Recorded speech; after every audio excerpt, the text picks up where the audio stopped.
Азыр менин презентациям экен.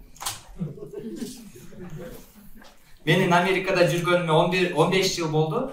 Бирок биринчи 11 жыл мен Америкадан үй сатып алган эмесмин. Ошол жөнүндө мен айтып берем, эмне үчүн алган эмесмин, эмнелер мага тоскоол болгон. Бул жерде 5 жыл, 10 жылдап жүргөндөр барбы, үй албай? Жана бир жигитке жолуккан бар болчу. Бул менин Instagram баракчам.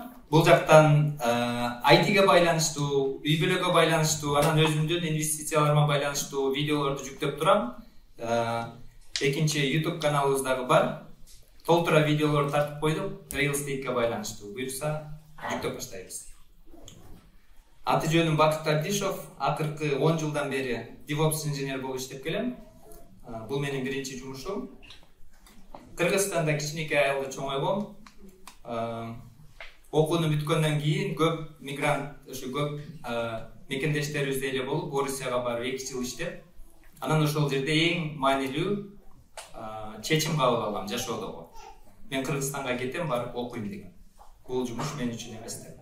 И ошол менин жашоомдогу эң жакшы чечим болгон. МУКта 4 жыл котормочуга окуп, дипломумду алып, андан кийин Америкага келдим. Америкада 15 жылдан бери жашайм. Акыркы 5 жылды үй бүлөм менен Гавайиде жашадык. Жумуштан сырткары алган моргеч азыр жаңы ипотека берген компания. Airbnb, SL Club, Instagram, YouTube. Бул жакта социалдык долбоорлорубуз бар. Мурас Club, Келечек, Чырак, Чөйрө сыяктуу долбоорлорду жаратты. Чырак долбоорунун катышуучулары бул жерде бар экен, аябай сүйүндүк. Кыргызстандан катышкан, бирок бул жакка келиптир азыр. Ар күнү жакшы ата болгонго, балдарыма жакшы жолдош болгонго, жакшы адам болгонго аракет кылам. Бул эң маанилүү нерсе.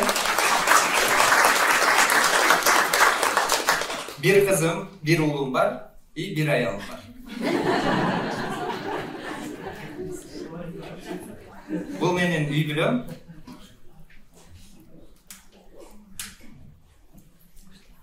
Мен силерге презентация жасап атканда сүрөттөрдү издедим да, мен бойдок кезде сүрөттөрүм барбы депчи. Ан карасам баары эле тамак жеп аткан сүрөттөр экен. Ушул 2 сүрөттү таптым. Бул 13-14 жыл мурун. Жакын досум менен сушиге барып жүрүбүз. Тема 11 жыл эмне үчүн мен Америкадан үй алган жокмун. 10-чы жылы Америкага келген болсом, биринчи 5 жыл мен бойдок болуп, балдар менен жашачумун. Барыбыз 500дөн төлөчүбүз. 5 жылдын ичинде мен $30,000 бирөөгө берипмин квартираны. Азиат аял болчу, ошол азиат аялга бергенбиз.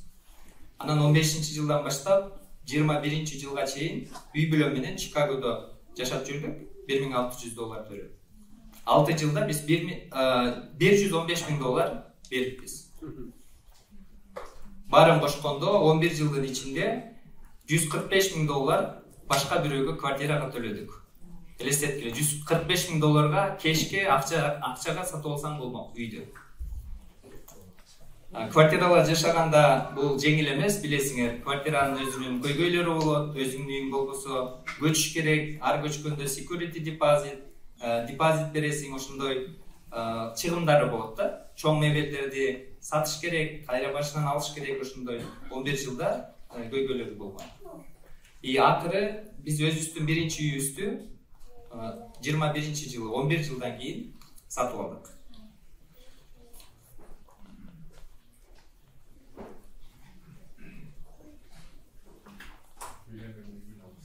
Үйлөнгөндөн кийин. Эмне үчүн мен рентке көп жыл бою жашап жүрөдүм? Айткылачы, бул жерде барбы мындай 5 жыл, 10 жыл рентте жүргөндөр? Жана бир бала айтты эле, мен 10 жылдан бери деп айтты. Күлүп аткан жигит бул жерде. Дагы барбы ушундай адамдар? Ооба, баары көпчүлүгүбүз ошол жүрө беребиз. Эмне үчүн билбейбиз, туурабы? Бул менин бойдок кездеги сүрөтүм. Кыз жигит болуп жүргөн кезде ушундай Линкольн паркка барып, көп барчубуз, себеби ошол жерде таанышканбыз. Эмне үчүн мен көп жыл бою рент кылдым. Себеби менин досторумдун баары рент кылчу. Бизге окшоп айтып берген менторлор болгон эмес. Мындай кылсаң болот деген адамдар болгон эмес. Анан эң маанилүү нерсе бул акчанын күчүн колдонгонду билген эмес экенбиз да.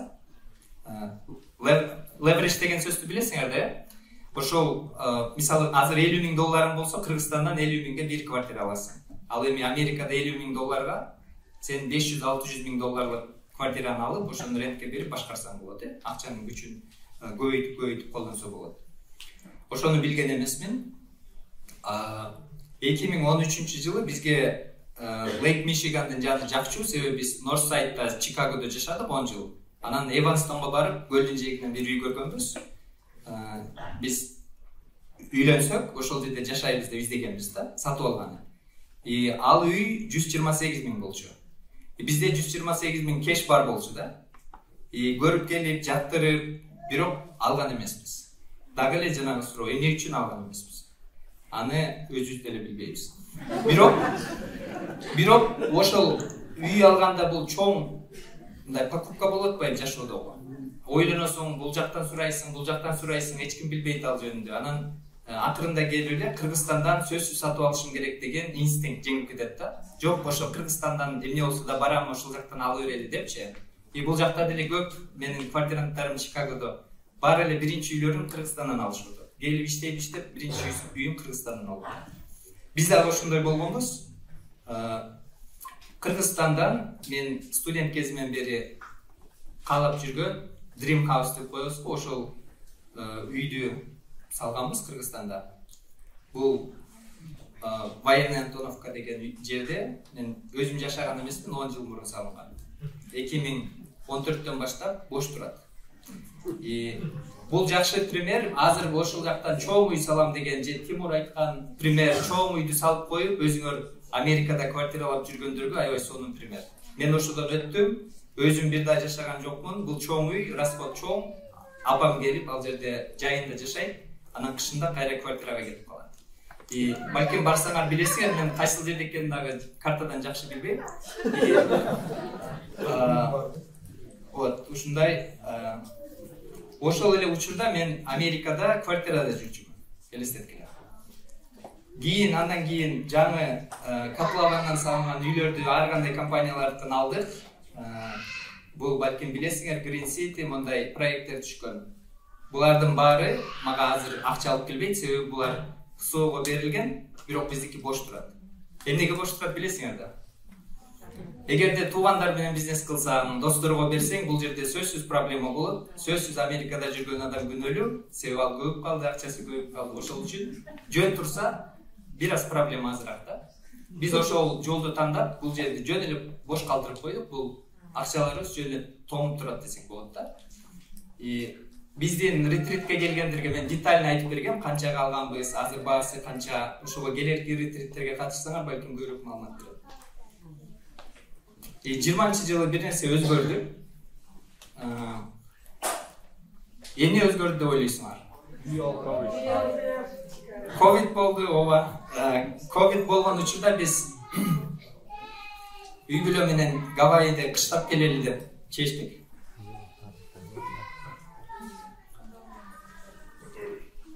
Гавайиге 3 айга барып, кышты өткөзүп келели деп кеткенбиз. Чикагодон Гавайинин Молокай деген кичинекей аралына көчүп кеттик. 2 балабыз менен. Бул биздин вид болчу. Бул үйдө жашадык, океандын жээгинде. Гавайиде жашоо сонун. Билесиз, баргандар барбы бул жерде? Ооба, Америкадагы number one destination. Бүт үйлөнгөндөр, Америкадагылар Гавайиге баргысы келет. Бул биздин ошол жактагы сүрөтүбүз хайкингден. Гавайиде жашоо сонун. Мен дагы айтыда иштейм, келинчегим да айтыда иштейт. Жумушубузду ремонт кылып алганбыз. Ага чейин ковидде болчу эмес да. Ковидден кийин аралыкта иштесе болуп калды. Эртең менен 5-те турабыз.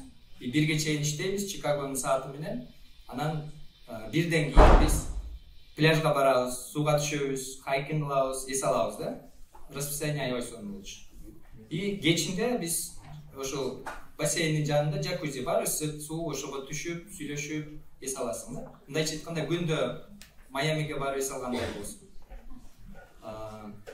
Мындай бейиште жашагандай эле баары жакшы. Кыргыз үчүн мен аябай ийгиликтерге жетиштим. Сонун кыргыздын менталитетинде мен чоң ийгиликтерге жетиштим деп ойлойсуң да. Ар бир адам ошентип ойломок. Анан бир күнү ушул бассейнде Жей деген киши менен таанышып калдым. Бул сакалчан отурган киши ол жерде. Бул Калифорниялык 76 жаштагы мугалим экен. Анан ал менден сурады, силер бул жерде күндө эле жүрөсүңөр, жаңы үй сатып алдыңарбы, жаңы оо нерсеңерби деп. Себеби ал жерде 149 үй бар болчу. И баары бири-бирин таанышат экен. Көп жылдан бери, 30 жылдан, 35 жылдан бери хажайындар да. И ал көбүнчө американецтердин 3-4 үйлөрү ал жерге бир жумага, 2 жумага барат, калган учурда өзүнүн үйүндө жашайт. И ошондой миллионерлердин кругу болчу. Анан мен айттым, мен жөн эле рент кылып атам депчи. Рент кылып атам десем, анан сенин канча үйүң бар десем, ал айтат, 15 үйүм бар дейт, Калифорнияда, Гавайида. Анан билесиңер да, Америкада мугалимдер аз эле акча алат да. Аз эле акча. Бирок бул жерде канча акча алган маанилүү эмес экен да. Сен ошол туура стратегияны билип, туура инвестиция кылышың керек. Бул мугалим болуп туруп 15 үй бар экен. Ошол биздин аралда 2 үй бар болчу, и башка Jurassic Park киносу тартылган аралда да үйлөр бар. Анан ошол үйлөрүнө эле барып эс алып жүрөт.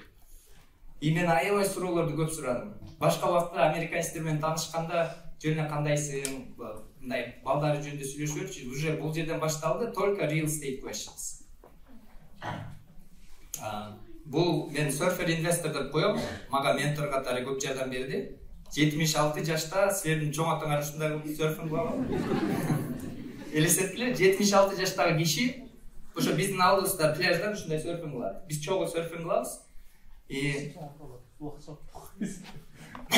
Андан кийин толтура ошондой адамдарга жолуктук. Көрсө ар бир эле адам ошол жерде инвестор, миллионер, кыйын адамдар экен. И бул Кэти Ричер, булар дагы дүйнөнү кыдырып жүрүшөт, өздөрүнүн үйлөрү бар. Азыр булардын үйлөрүн биз Airbnb'де иштетебиз, өзүбүздүкүнө кошуп.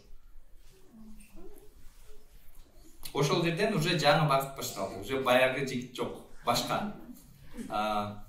Пландарында бир планың болуп калгандан кийин жакшы го, мындай аракет кылып, аябай мотивацияң күчөйт. Ошондой кезибиз пландарды түзүп, Гавайиден сөзсүз үй алабыз деп айдан экөөбүз сүйлөшүп план кылдык. План кылгандан кийин сөзсүз ошонун үстүнөн иштеш керек. Мына силер форумга келип биринчи кадамды таштап атасыңар, бул башталышы да. Анан китептерди real estate'ке байланыштуу окуп баштадык, подкасттарды көрүп баштадык. Инвесторлор менен жолукканда мындай туура суроолорду сурап баштадык да.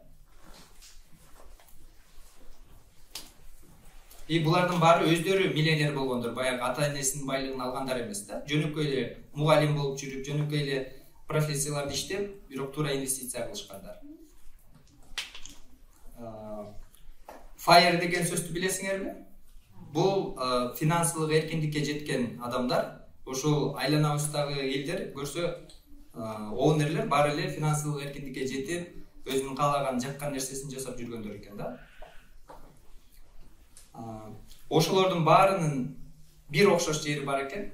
Ошол баары real estate investment кылат экен. Бир учурда кылып койгон, ошолор акчасы өсүп, азыр алардын жашоо стилин каржылайт экен. Ушул жерде мен түшүндүм.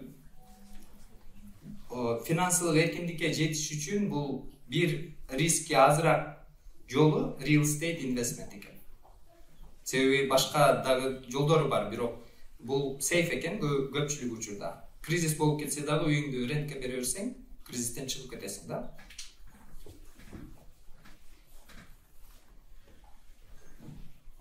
И Гавайиде ошол жашап жүргөндө биз $3000 айына берчүбүз. И 2 айтишник үчүн бул проблема эмес болчу ал убакта. И бирок биз бирөөнүкүнө жашачубуз да, өзүбүздүн үйүбүз жок. Анан биринчи үйүбүздү ошол мотивациялардан кийин 21-жылы сатып алдык. Эми ошол күндөн баштап rent free бул үйдү кешке алган үчүн биз эч кимге эч нерсе төлөбөй жашап, ошо сонун экен деп жыргап калдык да. Ошол күндөн кийин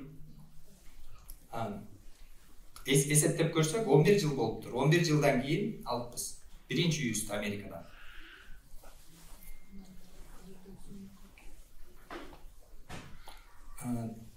Үйдүн оонери болгон жакты, пассивный инкам жакты. Экинчи үйдү 22 жылы алдык. Ошол жылдан баштап биз Airbnb бизнесибизди чоңойтуп баштадык. Ошол өзүбүздүн алган үйүбүздү Airbnb'ге коюп, андан кийин үчүнчүсүн 23 жылы алдык. Биздин Гавайиге ретритке барган студенттерибиз билишет. Биз ар бир үйгө тур кылып, аларга көрсөткөнбүз. Булардын баары кешке алган айырмасы бул бардык пайда өзүбүзгө түшөт да. Кредит болсо анда кредитти жабыш керек болот түшкөн пайдадан. Анан экинчи жагы кыргыздар үй алабыз дегенде сөзсүз чоң ансарай алыш керек. Тима айтып кетти го. Биринчи үйдү андай албаш керек, рент алыш керек. Себеби биз бул жерде азыр Чикагодо жүрөбүз, бул жакта бизге акча түшүп атат да. Ошого желательно кичинекейирээк алып, рент алсаңар жакшыраак болот. Биз үй алганда сүйүнүп ресторанга барган сүрөтүбүз. Биринчи үй алган бул аябай башкача да, башкача сүйүнүш бар. Ушул биздин Airbnb биринчи юнитибиз, кичинекей студио, спальнядан дагы океан көрүнүп турат. Бул эң көп акча кылган биздин үйүбүз. Бул Гавайида. Салокторун айтып кетесизби? Кешке канча аласыздар? Акчалар жөнүндө азыр кийинки слайдтарда айтып берем. Анан суроолорго дагы жооп беребиз. Учурда 12 листингибиз бар Гавайида. 12 үй. Айына 12ден 23 миңге чейин кеш түшөт. Себеби пик сезондордо ушу 23 миңге жакын болот. Ошол кеш флоу. Акыркы бул скриншот мен эмеден алып койдум. Airbnb'den. Себеби Airbnb'де бизде 60% пай эме келет, калган платформа Vrbo, офлайн эмелерге. Бирок азыр ушунча болду да. 24-жылы. Мына бакыт экинчи версиясы ошол мотивациялуу өнүккөндөн кийин 2024 жылкы cash flow бул 120 миң. Бул таза cash flow деп, cash flow чөнтөккө түшкөн акча. 12 rental, 3-өсү өзүбүздүкү, 9-у башка кошуналардык, ошол өздөрү менеж кылгысы келбеген адамдардыкын биз арендага беребиз. Эми мен пиццага чыксам болот, менин лайфстайлыма. Өзүм дагы жанагы киши 76-га чыгып серфер инвестор болсо, мен 35-ке чыгып болдум. Мен дагы ушундай серфингди үйрөнүп, акыркы 3 жылдан бери серфинг кылам. Ошого кошумча биз Гавайиде жүргөндө ошол real estate club баштадык, башка мекендештерге бөлүшөлү деп. Кыргыздын бир жакшы жери ошол өзү болсо, анан туугандар болсун, анан мекендештер болсун дейт. Ошол Сейитбек экөөбүз бөлүшүп баштадык. Ошонун жыйынтыгында ушундай форумдарды уюштуруп атабыз. Адам өзгөрүш үчүн биринчи кимден башташ керек? Өзүнөн башташ керек экен. Биринчи өзүбүз өзгөрүш керек экен, анан айланадагылардан күтүш керек экен же өзгөрткөнгө жардам бериш керек. Баарыбыз ушундай кылсак, Америкадагы кыргыз комьюнитилер бат эле өнүгүп алдыга жылабыз да. Жана Тимур айтып кеткендей, биз бири-бирибизге конкурент эмеспиз, жолду көрсөтүп, алдыга жылганга жардам бериш керек. Өзүбүз аз эле болуп конкурент десек, анда индустар эмне болот, Менин кеңештерим, финансылык эркиндикке жетем деген адам эмнелерди кылыш керек? Өзүңөрдү арстандар менен курчаш керек. Кыргызда жакшы сөз бар го, эшек менен жүрсөң эшек болосуң деген. Ошого айланадагы адамдар өтө маанилүү. Мисалы бул жерде жаңа келгенде биз башындагы адамдар менен таанышып аттык. Менин досум алып келди, менин жубайым алып келди деп айтып атат да. Ошол жакшы нерсеге түртүп атасыңар. Ошо адамдар, жакшы адамдарга жолош керек да. Мен Чикагодон Гавайиге көчпөгөндө мен дагы деле үй албай жүрмөм. Себеби айланамдагынын баары жөн эле мындай квартирада жашап жүрүшчү да көбүнчө. Бир сонун сөз бар Америкада. income rich, cash poor деген. Білесіңер де екенін. Айлығы көп, бирок эч нерсе жок. Ошол үчүн канча айлык албасаң дагы айдын аягында банкта zero калып атса, сен эч ким эмессиң. Сен келечекте кедейсиң. Ошону эстеп койгула. Африкада ушундай ласап деген бир эл бар экен. Алар сырты жалтырак, ичи калтырак болуп кийинип, мындай жүрөт экен, бирок кедей жашашат экен да. Ошол үчүн кыргыздар деле окшоп кетебиз бираз. Бизде дагы көптөрүн акчаларын Gucci бектерге кетирет, Lexus'ка кетирет, wedding'ге кетирет, тойлорго, Андан көрө акчаларды биз инвестиция кылышыбыз керек. Өзүбүзгө, education'ге, ушундай форумдар уюшуп атат, real estate retreattер болуп атат, house турлар, ошолорго барыш керек. Чыныгы эсеттерге акчаны кетириш керек. Себеби машина бул эсет эмес да, ошол үчүн.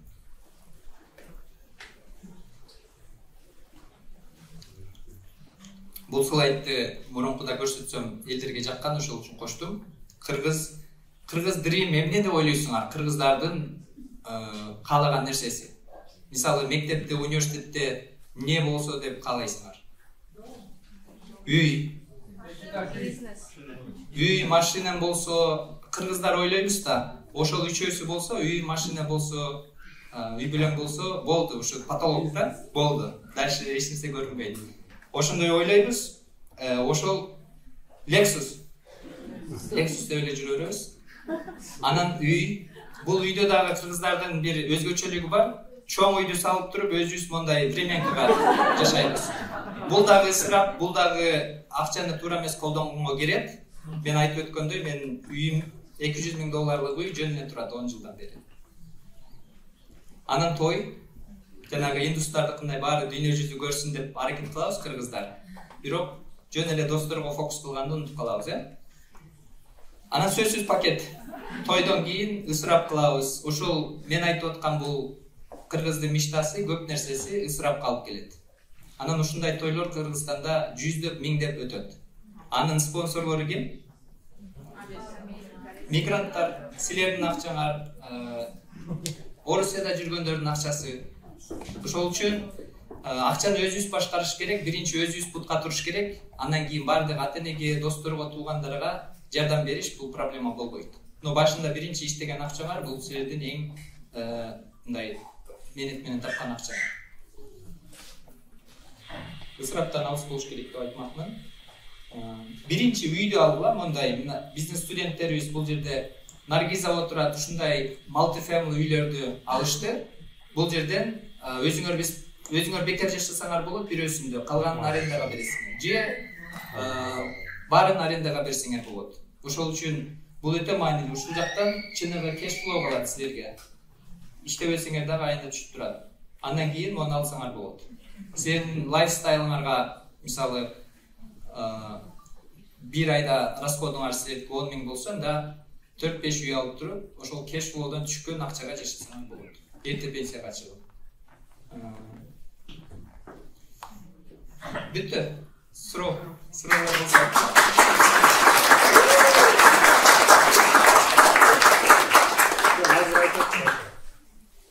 Сурай бериңиз. Биринчи үй алганда кандай потому что мен укканда 2 жылдык такс керек, 2 жылдык жок.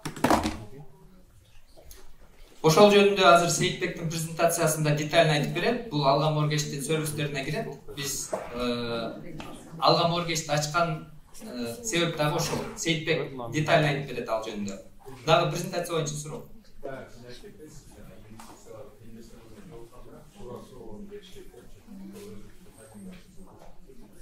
Ошол мурда эми адамдар менен таанышканда биз кандай сурайбыз? Балаң барбы, кайсы штаттан болосуң, кандай мындай жөнөкөй эле basic questions да. А инвесторлор жолукканда эле сразу эле канча үйүң бар деп айтат.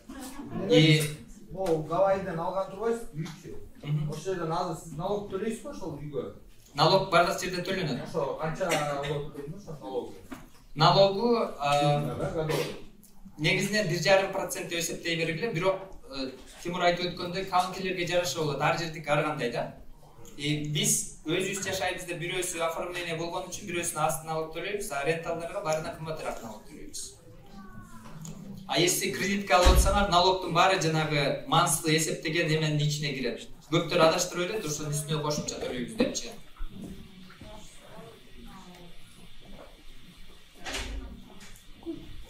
Сураңыз. Чикагодон Airbnb, Гавайиден Airbnb жумуштун разницасы барбы? Жакта сезон көрүп болго? Албетте. Airbnb'de бул эң биринчи маанилүү нерсе бул локейшн. Ошол үчүн Гавайиде жыл бою 365 күн клиент болот. И ал жакта кандай десем, сезон постоянно да, ошол үчүн Airbnb бул Гавайи number one да Airbnb үчүн. Кешке биринчи үйүңүз ошондо канчага алган болот? Биринчи үйдү 150 миңге алганбыз. Ал биздин өзүбүздүн ошол жердеги 2 үйү бар таанышып калган менторубуздан сатып алганбыз да. Азыр кандай акчага алса болот? Азыр 300 миңге аласыңар ошол үйдү. Ооба.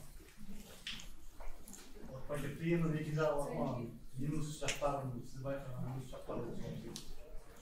Инвестициянын минус жактарын Сейитбек айтып берет. Албетте жанагы тененттер менен проблемалар болуп калат. Анан үйдү алып туруп реновейшн кылганда өзү кылып салган биздин кыргыз жигиттер бизге чалышты. Өздөрү кылып салып, бирок сети менен проблема болуп, ар күнүнө штраф салып, ошолорду ошондой ошибкаларды кылбаш үчүн биз вебинарларды өткөзүп атабыз. Именно жанагы бүгүн келбей калды го архитектор. Ошол айтып берет, кантип өзүңөр билип эле кыла бербеш керек депчи, чтобы чоң расход болбош үчүн. И алар менен контакт кылабыз десеңер, бизге алга мургичке кайрылып эле контакттарын алып колдоно бергиле. Алар биз колдонуп жүргөн архитекторлор ошол түздөп берет, документин даярдап берет, анан оңдой бересиңер. Как вы договариваетесь с оунерами, чтобы вместо них привести Airbnb клиентов? И сколько процентов дохода вы, например, от них получаете? Получается 88 тысяч, это не ваш чистый же доход? Нет, наш чистый доход. Потому что в Airbnb можно сетап сделать, деньги автоматически делятся, и свой процент как по хосту уходит на другой аккаунт, а как клининги уходит на другой аккаунт, и как оунер он получает другой аккаунт. Получается у нас несколько Airbnb аккаунтов, это лично наш получается на гавайский, на Висконсин мы делаем другой, чтобы redundancy было, да? И там в системе все можно сетап сделать, очень красиво, удобно. Airbnb боюнча бул чоң тема, себеби мен нөлдөн баштап көрсөтүп берген атайын класстарым бар. Ошол Висконсинге барган, ретритке баргандарга биз Висконсинде алган үйдү тур кылып, ар бир комнатасын канчадан берсе болот, кантип сетап кылса болот, баарын көрсөтүп бергем. Ошого ретриттерге катышкыла, атайын силер үчүн бул биз видеодон чыгып эле мынча табам деп айтканды каалабайбыз. Ошол үчүн именно ушундай жерде акчаларды сүйлөшөбүз и конкретно көрсөтүп беребиз. Акыркы суроо?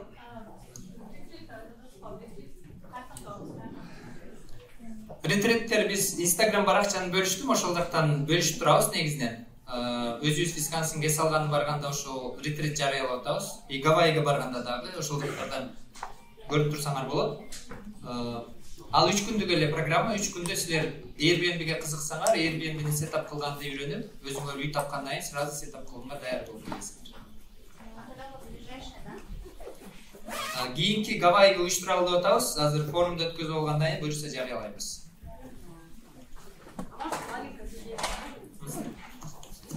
Белая Toyota Sienna экен, DB44380 деген машинаны учёт. Пожалуйста, уберите.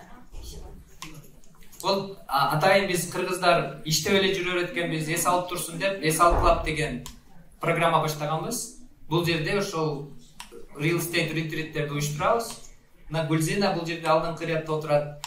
И бул жерге бизге келгендер көбү ретритке баргандар. Наргиза, алар Гавайиге чейин барып келишти. Бунун пайдасы бул жөн эле эс албай ошол жерге барып, маалымат алып, конкреттүү бир объектти көрүп, ошону детально үйрөнүп келесиңер. Кантип Airbnb'ге койсо болот, кантип бош турган бир бөлмөңөн акча жасаса болот экенинчи. Ошол суроолорго рахмат достор. Азыр кийинки спикер